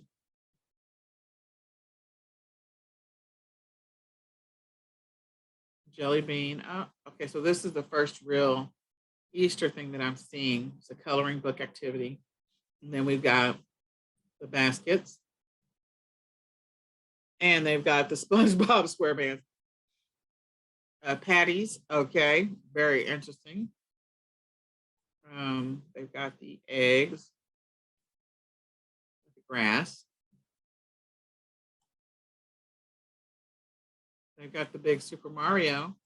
They got the Peep for 125. Hatching egg, Disney's egg combination. But the cloth buckets, I told a story about the cloth buckets. I really regret that. I mean, I don't regret telling the story. I just regret not coming to market with it first. I had that idea when I had Nicholas, and I saw it in the store 3 years later, and I was really pissed off about that. It's a whole nother story. Okay. So we have Easter eggs. We have a bunch of opportunities potentially here. So cloth Easter baskets are going to be easier to work with if we're thinking about bundles than any of the others. Question becomes, is any of this stuff on Amazon already? So they've got Easter crafts, Easter decor, Easter baskets. I personally am not selling anything glass unless it's tiny, tiny, tiny glass. Okay, so the great thing about the Dollar Tree is they go ahead and give you some ideas for bundles. So what ideas are they giving us? Craft supplies. You guys ever come over here and just look at this? So they're giving you an idea. This is the tool. Okay, so you're buying the tool. You got the little pattern for the Easter egg. You have the beads. This is all tool here. Gotta love it. Let's go see what they recommend that you put together to sell. Okay, so this is, I think this is the big egg. Nope, was it an egg? Go back. I don't remember. It was just that fast. Oh, it is a carrot. Okay. All right, let's stay focused, Nicole. So it's a carrot. All right, so we're looking for a design for a carrot to put this thing on.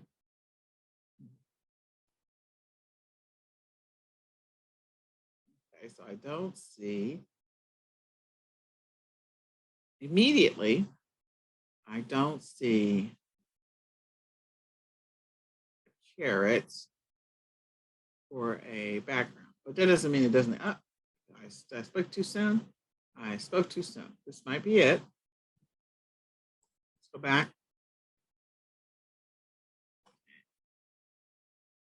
Yep, I think that's it.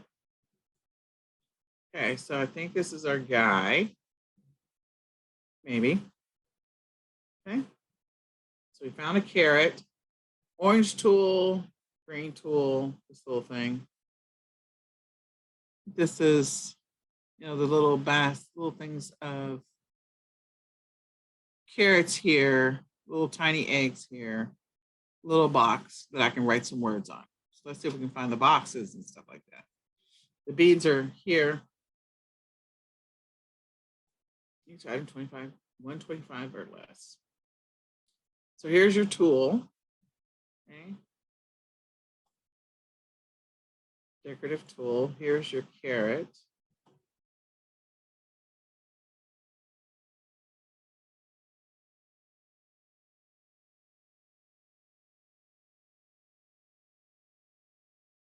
Here's your beads.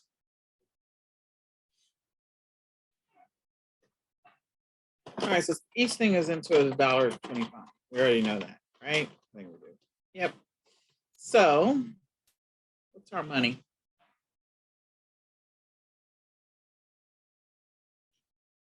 So this is a task you can give to one of your VAs that does product research for you. You tell them to go to the Dollar Tree and you can ask them, it's a wooden template, to write down everything for you for the craft related ideas. So the tool, I'm not spelling tool right, I'm sure I'm not. So you can laugh at me all you want to. So we're getting 2 of those, maybe 3. I think we're gonna get 3 tool, but they're $1.25 each. Because it looks like we need 1 for the green and then probably 2 for the orange. Then I need to get the beads, so we're gonna get 1 beads. Yeah. And then that's $1.25. And 1 little cloth cut out of a rabbit. So there's a rabbit, but it looks like it's in, you know, a ornament DIY. So you could use that. So you buy that and you can use it for other stuff. For sure. Yep. There's another one, but that's like as big as that other one. So and then you have these miniature ones as well down here. So it looks like a 14 count for $1.25. Wow. Okay. That's actually a pretty good deal. Okay, so we got that. Since there are, how many are in here? Not that one. 8. 8 divided by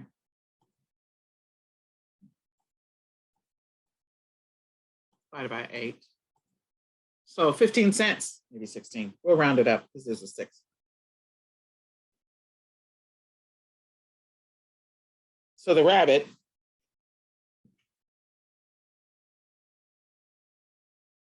is 16 cents.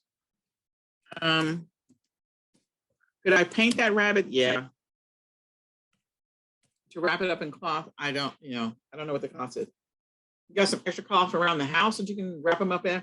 What if you wrapped him up in a terry cloth towel that's probably raggedy, like one of your cleaning towels? They won't know. You're just making a thing. So you got, this is us making this. We have 3 of these. So that's $3.75. And then you've got the wooden carrot. So now you're into $5. And this is $6.25. And then $6.25 plus 16 cents is $6.41. $6.41 for that entire bundle. You've already got a picture of it constructed. Let's see. These are not the beads I was looking for. These are pom-poms. Those are cloth pom-poms. Can I still use them? Maybe. I don't know. Will it look the same? No, it will not look the same. But can I use them? The answer is probably yes. Let's go to the next one.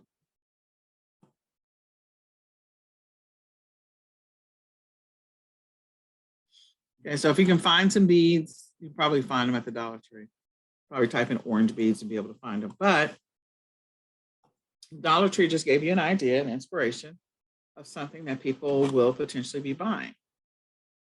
So that's this whole Easter crafts activity right there. The other one, so the question becomes, is this something that people would buy? Well, they're gonna start creating Easter decorations, period. They are. So the question becomes, how many Easter related crafts are on Amazon?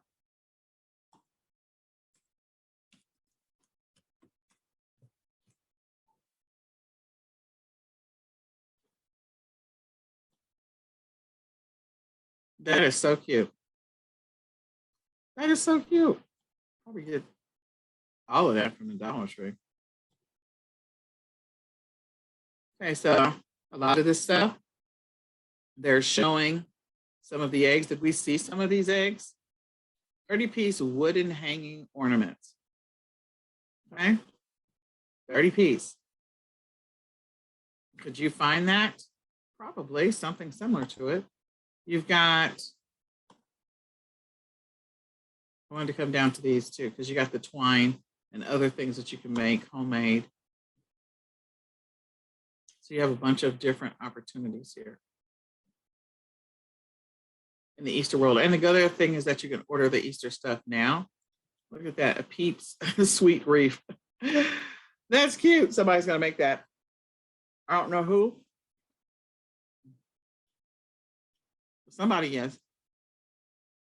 Silicone spatula, ice. These things are gonna sell for sure. You can sell those as a multi-pack as well, or as a pack, a bundle together.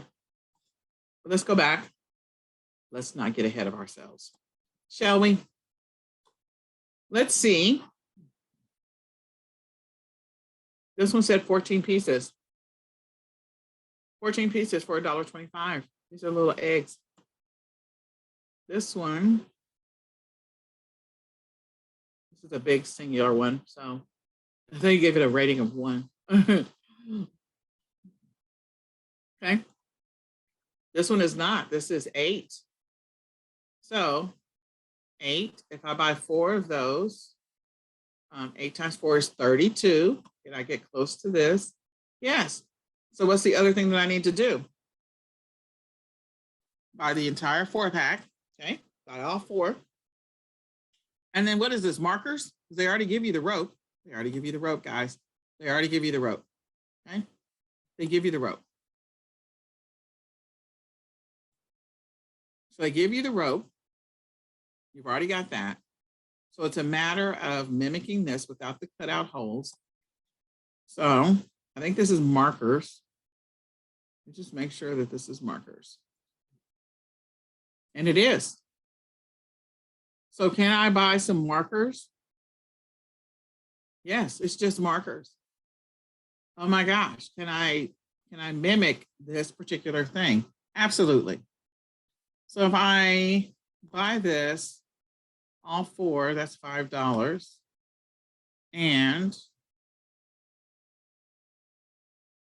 yeah, so it says an 8 count. Yeah, I think you can mimic it. I think you can get highlighter, get markers. So do I have markers here that I can buy? Can I buy markers cheaper somewhere else? Yes, you can. Markers. Actually, let me leave this window open. Let's copy this.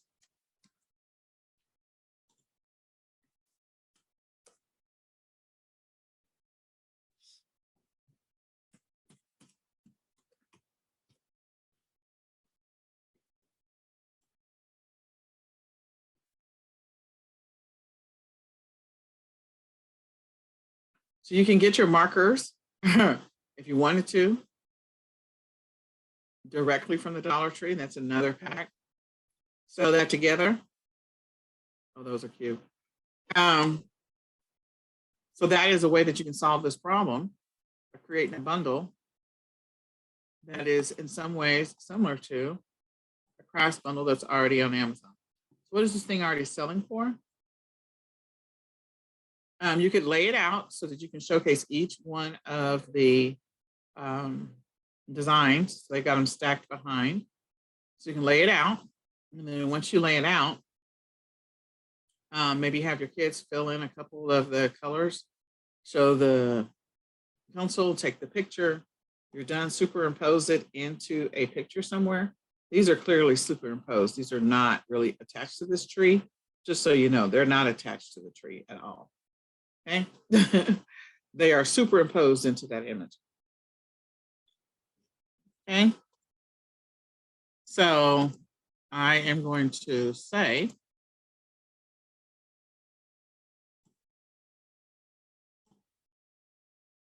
take the picture yourself, use the markers, and let that be, like your guide for selling this thing. This is selling for, since it's Amazon, whatever, this is number 1 in crafts, the top 100, 3,200 in toys and games, 248 in preschool craft. So they are selling this Here's something that is similar. They're selling for $12.99. These are felt for $16.99. You're going to be into your version for $5. Once you figure out how to get them wholesale next year, and you can get them for less than $125. But you know, you can sell them for $24.99, maybe. And that way, that covers your entire expense, and you can get some traction on it and sell a bunch. You can, you know, go ahead and get them in bulk from the Dollar Tree. See if they'll discount if you spend more. So let's see.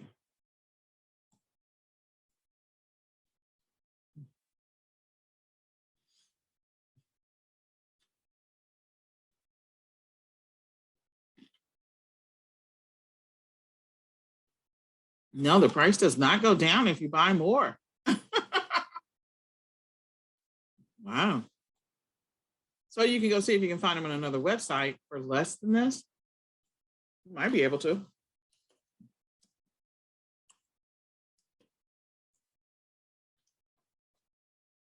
If you can find them for less, then that might actually be a better deal. You can buy them after the holiday is over. Most of the time, the Dollar Tree will do a 50% off after the day after the holiday is over. So Easter crafts,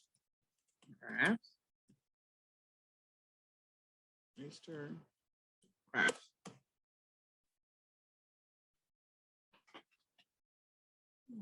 Yeah, okay, thank you. 10% off. So they don't have a lot of Easter stuff up right now. Very interesting. Okay, just a minute.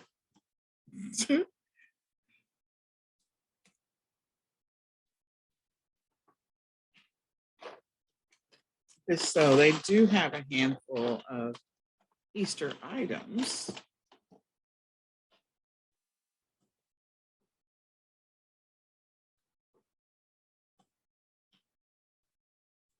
I can't believe they don't have a lot.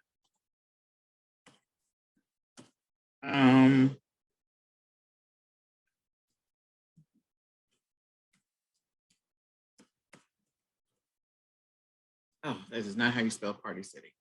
I spelled nothing about that right. Oh my gosh. I'm typing with one hand, so nothing about that got spelled right.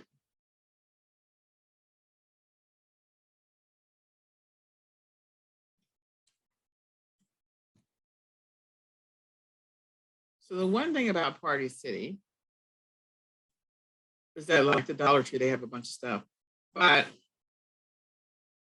they don't, you know, they're going to rotate out Valentine's Day off the main page and put Easter next, or they might put St. Patty's Day, but they have stuff in the background. So sometimes they'll have great craft stuff. So that might help with your journey. Oh my gosh, vinyl clings. 18. So I would go look at the vinyl clings for the Dollar Tree and definitely list the vinyl clings next. Come on. Sorry, it's taking forever for this thing. Let me let it catch up for just a second. Go ahead and close this.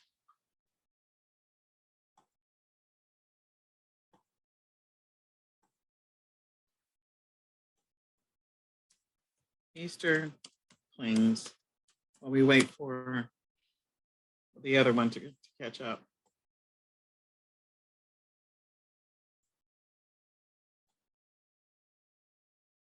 Oh, these are not window clings. Come on.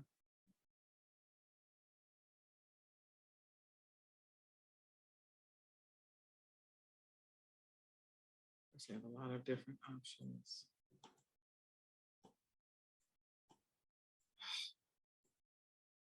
Easter window.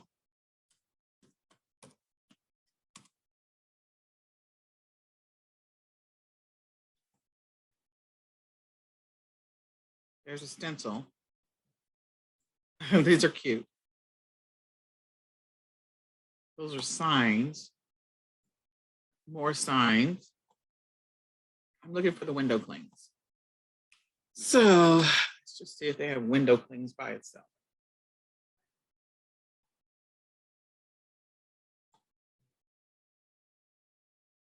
Okay. No, they normally have window clings, just so you know. They do. So that's normally something that you can make some quick money on. These are so cute. They're just so darn cute. 30 count.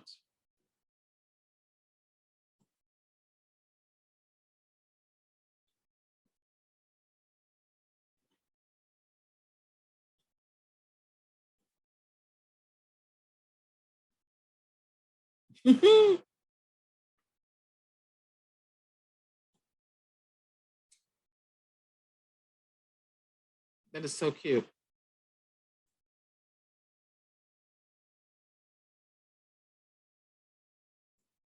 Easter basket kit. Ready-made Easter basket kit. Always available at the Five Below. No, Five Below, sorry, the Party City. So these are the type of kits that I would actually put together. You can come and look and see what they have. They have the eggs. They have the grass. My son is killing me over there. They have the little basket. Okay. Your opportunity. Ready-made Easter bundle. I'm not going to say it's the best picture in the world. If you grab it and then you decide you're going to put it together, take a better picture, you know, but you can get started. It says it'll arrive by the 17th of February. You can fix that listing and actually turn it into something that makes you a lot of money. And you can make sure that you set yourself apart from everybody else. So it says it's 14 whatever. Can I find all those pieces separately? Make my own version? That's question number one. The answer is yes. You can make your own version for less than $14. Question number two, and I don't know why I think my store is somewhere in 55113. But anyway, question number two, how quickly can you get the listing up? Okay, you got 15% off on the site. Take advantage of the discounts that they're offering. See if you can find better settings.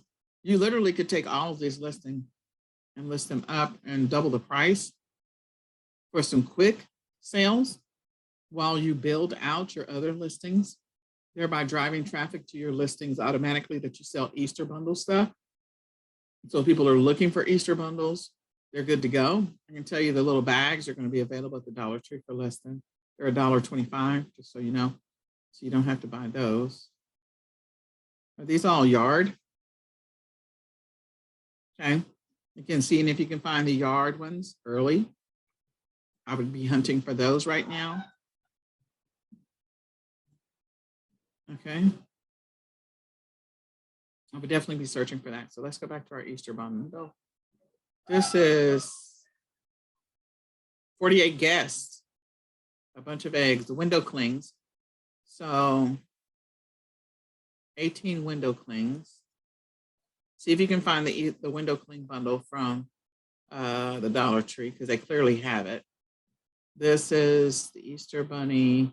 This is the tablecloth and the table set. Again, if you're trying to figure out how much you can sell something from the Dollar Tree that's Easter related, go find Easter plates, Easter napkins, get some cups that are yellow, get a tablecloth all from the Dollar Tree. And it clearly you can sell it for over $26. Go put up those listings now. Go put up those listings now because they're already, those things are already, they already exist. Just go order them so you have them and be able to sell those products right now because you can see them on Party City. So take advantage of that. Okay, so here was your first Easter basket. So your Easter basket has a necklace, a stuffed animal, some grass, some eggs, a pencil, I think, and a head bandana. So that's 1, 2, 3, 4, 5, 6, 7. There's probably more than that. Come on. So it's 7 pieces. Let's see if there's anything in the description.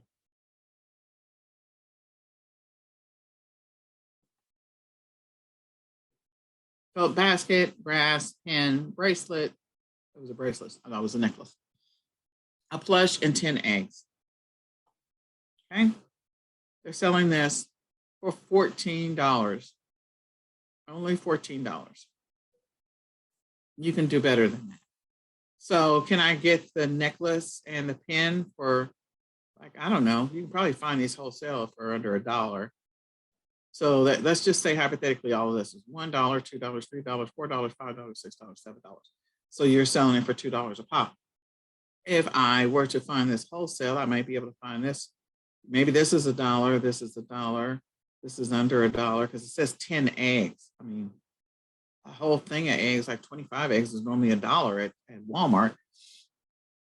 The basket might be $1. The headband probably can get for less than $1. So I could potentially get this entire set for about $4.50, maybe.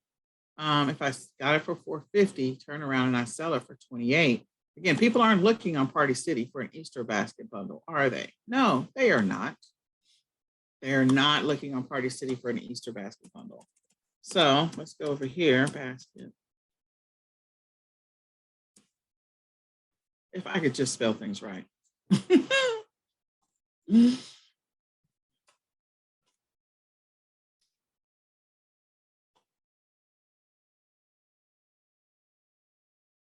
Look at that, customizable, cute little Easter baskets.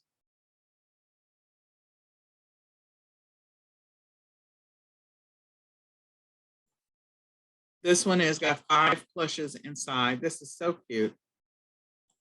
5 little plushes. These are bags. That's food.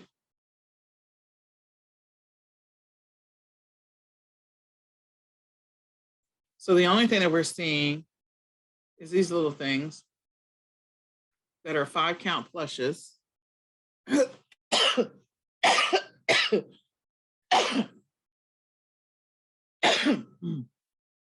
So it looks like the basket is considered a plush, and then the other pieces are 4 pieces. So that's why you get the 5 pieces. That appears to be a set. They're doing personalized Easter baskets there. This is Easter basket set. So it says it's canvas.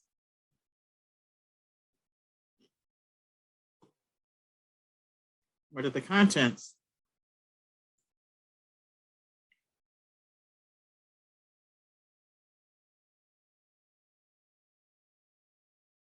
So look, again, this is superimposed.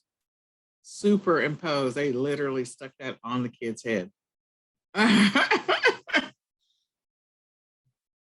Okay, so it's not coming with the basket stuff. It's just 2 baskets. One for a girl, one for a boy. So they're trying to solve a problem. They're targeting baskets, one for a girl, one for a boy. Somebody else is seeing that pattern, so they're offering it in different colors, one for a boy, one for a girl. Another one for a boy, one for a girl, although that one's got ruffles. One for a boy, one for a girl. See that? So you could sell sets of Easter baskets, one for a boy, one for a girl. That's an option. They're already on Amazon. They're already starting to rank on Amazon. So you can knock that out. One for a boy, one for a girl. Yeah, there's a bunch of those. So that's an option.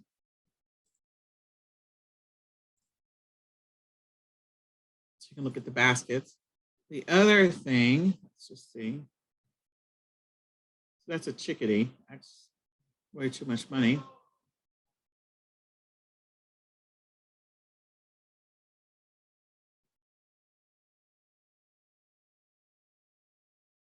Oh, these are cute.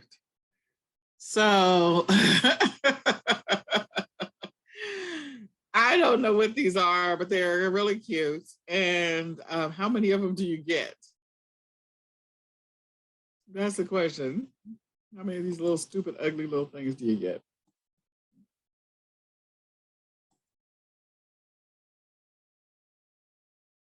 So could I substitute these, get a miniature, so there are 3 of them. That's $3. What did I see on Amazon? That little basket with those 4 little things, $24. So this is $3. Can I find a small basket to put these things in and showcase them? Absolutely. So that's $3. Now let me see if I can find a cheap basket and then turn around and sell this for $24. Again, be inspired by somebody else. You're trying to throw something up quick. This is the way you do it. You need to list your stuff now. Do not wait until, if you can, list it now. Don't wait until after Valentine's Day is over, because then the Easter market is literally going to start getting saturated very quickly. So the question becomes, can I find a basket? So I could find a basket maybe at the Dollar Tree, and I could get the little chicks directly from, excuse me, Easter basket. I can get the chicks directly from Party City.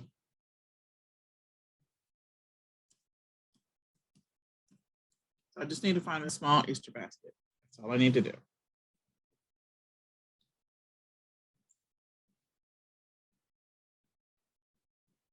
Fill in the theme, 1 for a girl, 1 for a boy. See the theme? Anybody paying attention? Am I by myself? 1 for a boy, 1 for a girl. Just go list these on Amazon right now, okay? 1 for a boy, 1 for a girl. Okay, so this feels like this is metal, and I really want to try and get a cloth one, a plush.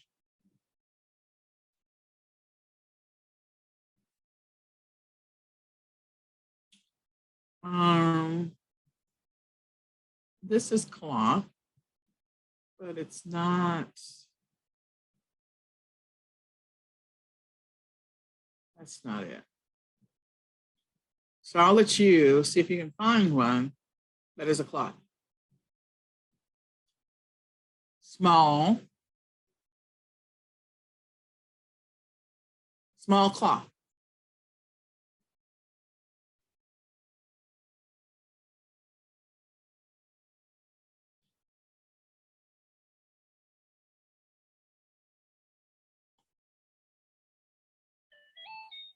Yeah, these are hard. And they're too big. But they're nice. They're nice. So if I were going to sell those, I'd actually sell those pre-stuffed because they're firm. They'll arrive at my customer site just fine. Same thing, I think these might actually do pretty well traveling, and these can serve multiple purposes. So this one's got sports. So you can also use this basket to sell happy graduation from school baskets. Because this one has got Nemo, I think, or a fish, okay? So it's not Easter themed. This one's not Easter themed as well. And so you can use it to sell other stuff after the holiday is over, like happy graduation from preschool, going to elementary school, like baskets and stuff like that. You've seen those at Walmart where they got everything in there from a basketball to a car, a little toy car, to a doll, to whatever. They got all kinds of crazy stuff in there. So take advantage of that. So let's see how small this thing is. It says it's 3 by 10. It feels like it's cloth. Feels like, is it felt? I'm guessing it's felt. It feels like it's felt. Come on. Why is the screen black? Okay, but I don't know why the screen is black. That's just weird.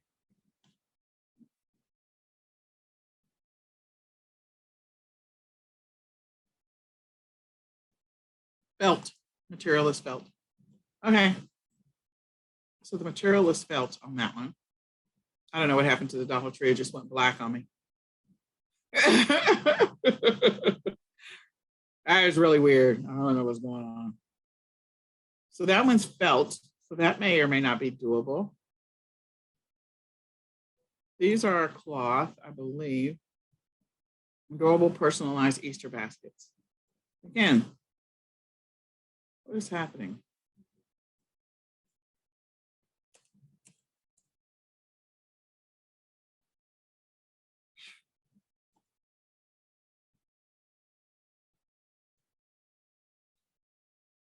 So yeah, these are cloth.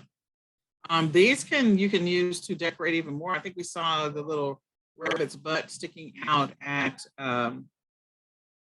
Party City, where the rabbit butt is sticking out. And so you could decorate these with a little bit more tulle and use this as a decoration for the front door, because this is kind of cute. You know, put some more tulle around it, maybe put a skirt around it and, you know, make the tail longer or whatever, and sell that as a craft, an item that's a craft made toy. Just putting that out in the universe. If you're a person that's handy with crafts. So let's go back to the baskets. Where's the baskets? Back on the other page. Da-da-da.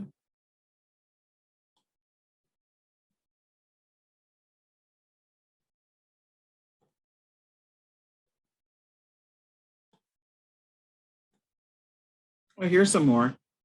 So this is 7 by 7.5 by 7.5. These are bigger. These are smaller. So those are smaller. That might be doable. These are 6 by 6 by 7.5. These are smaller than those. So that might be doable. Those are plastic. They're not gonna, I mean, like if they drop the box, they're not gonna travel well. Could I use these non-woven Easter, like the boxes? Maybe, maybe, maybe, maybe not. So you have some options to try and mimic something that's already moving and to try and sell something different, get creative, sell it on other platforms. Okay. 7 by 7 by 5.5. Okay. All right. So we kind of I went through several things. I wanted to pull something together from Five Below. I feel like there's an opportunity there. The one thing that Five Below has that a lot of the stores don't have is they have a bunch of unique, like things that are unique and kitschy. And the other stores don't necessarily have that. So you have the blue marshmallow peeps. Okay. You have the party cake peeps. Peeps are going to sell like crazy even after the holiday is over. So keep that in mind that they will sell after the holiday is over. They will continue to sell. So Cadbury caramel eggs. This is $125. You can create an Easter bundle with these giant eggs, a Reese's Pieces, so put a stuffed animal, or put a plush stuffed animal in there. Let's see what other plush animals are available to us on the Dollar Tree.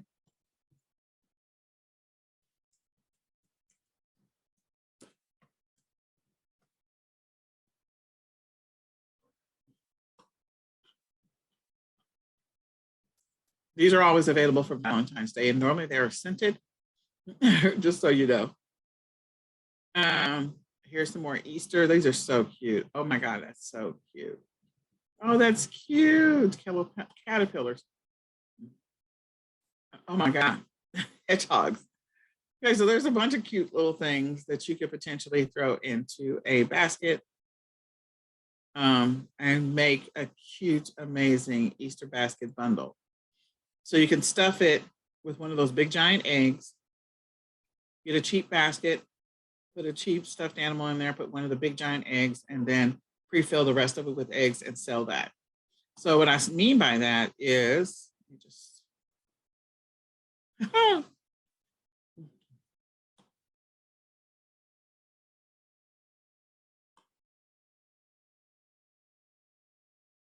I see this and I think it's cute. So what did we see? We saw an Easter basket that had sports on it, right?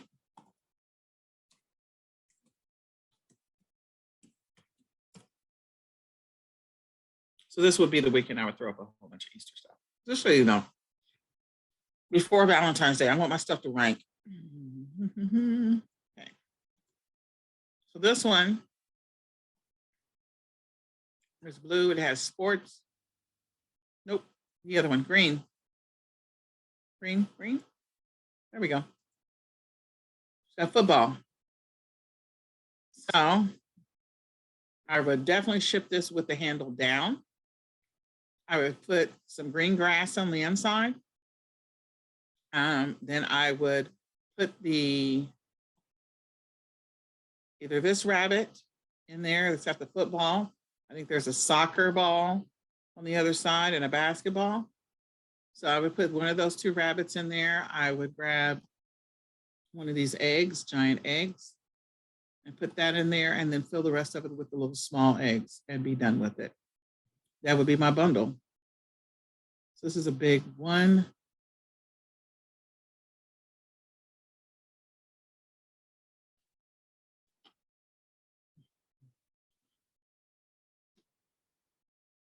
And if you want to put a giant peep in there, you could too.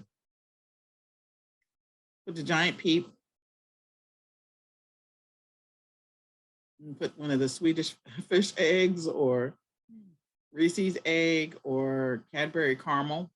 I think the Cadbury caramel would work. Cadbury caramel, the big fish. So that's 125, 125. That's 250. 250 plus the grass is $1. That's 350. Plus the basket. The basket is $1.25. $1.25. Okay, so then that's $4.75, and then $4.75 plus whatever the stuffed animal is, which is $1.25.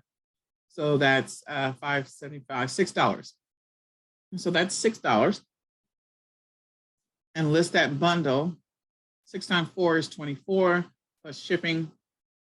6 times 5 is 30. So I would sell it for no less than 30. You're listing it first. Nobody else is going to grab that.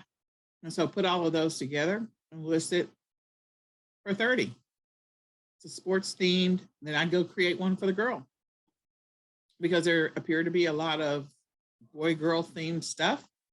So I'd go create one for the girl, or at least one that was more feminine, maybe, and get that basket going. Put in the food, put in the eggs, put in the grass, put in the stuffed animal.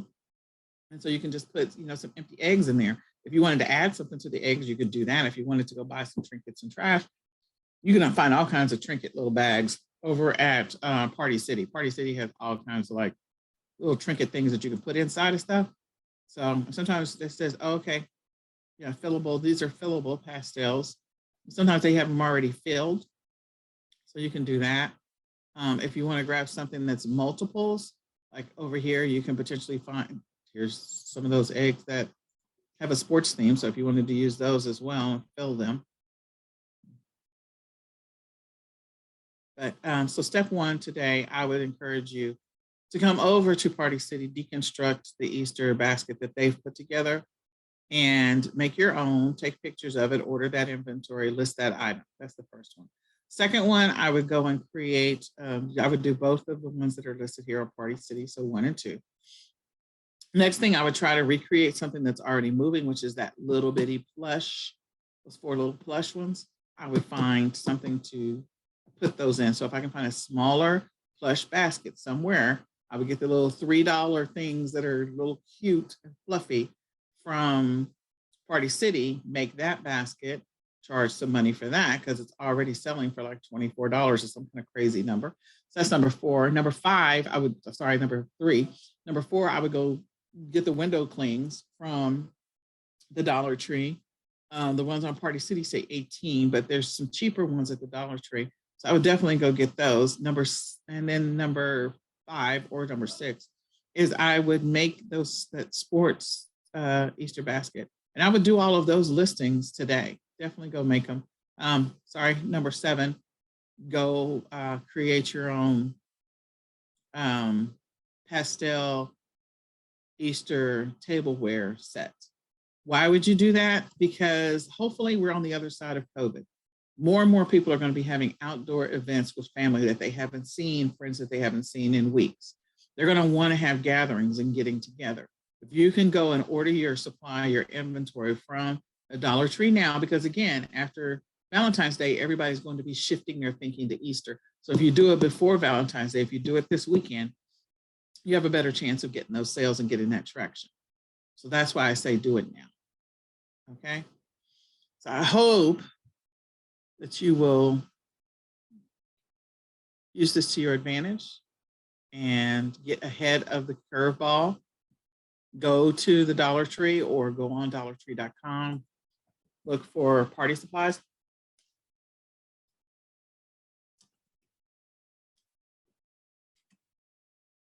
Me and my keyboard. Easter. See what they have, place your order. Get ready to take advantage. Oh, they've got all kinds of little stuff. Assorted confetti. You can put that in your basket. So when they receive it, again, customer experience. Treat bag. That is so cute. This is a treat scent sack. That is so cute. Okay. So this is this. Let's see if we can find the table stuff. Okay, party, party, party. Solids. I don't want solid color. Birthday, baby. This is green. Decorations. I don't want solid. I mean, you could go with solid if you want to.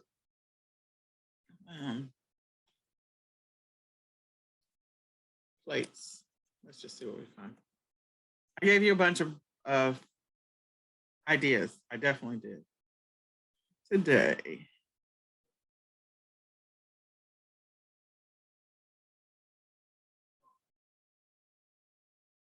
Happy birthday.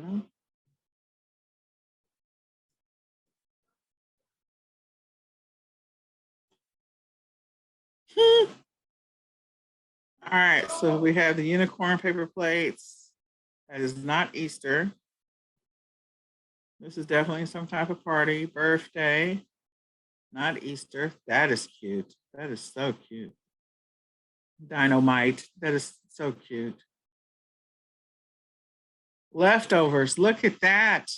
That is a money opportunity. Somebody grab that and start selling those leftovers. There's going to be a lot of people doing entertaining. So leftovers. That is so cute. I'm coming back to that. Definitely coming back to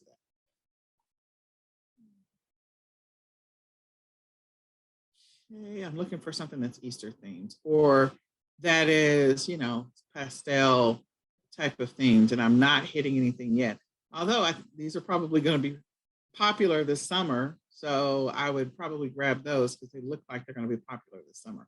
Iridescent colors, lots of color. All right, so we got some plain yellow plates. We got some plain yellow plates and what else?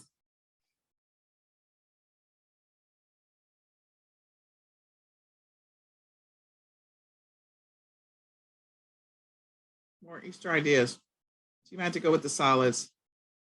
But you can accessorize with all the stuff that's not solid. So I think there's still an opportunity. Grab the solids, accessorize with stuff that is not, just the plain colors. And go from there. Let me go back and get the leftovers. That is so cute. I don't remember ever seeing that before. Come on.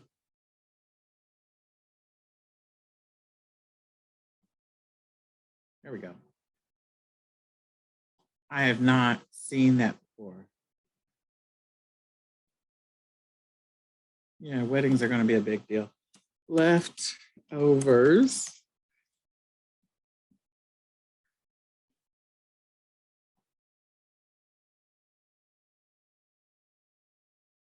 Oh, no. This is not what I'm looking for. Okay, I don't know what happened, but that was so cute, whatever it was that we saw before. So cute. So I will find it on my own. I'll look at that. DIY. Yeah, I don't know where they are. In any case, I am glad that we had a chance to hang out. I hope that you are actually going to go create some of these listings. I'm going to go create some listings, and we'll talk about them in our next class, which is on the 5th. So I hope that you got a blessing out of today and that you use this information to help you make money in your business. We're going to say goodbye for now. If you have questions, you can jump on the Q&A. The Q&A is at 3:00 on the other link that was previously provided. Okay, guys, talk to you later.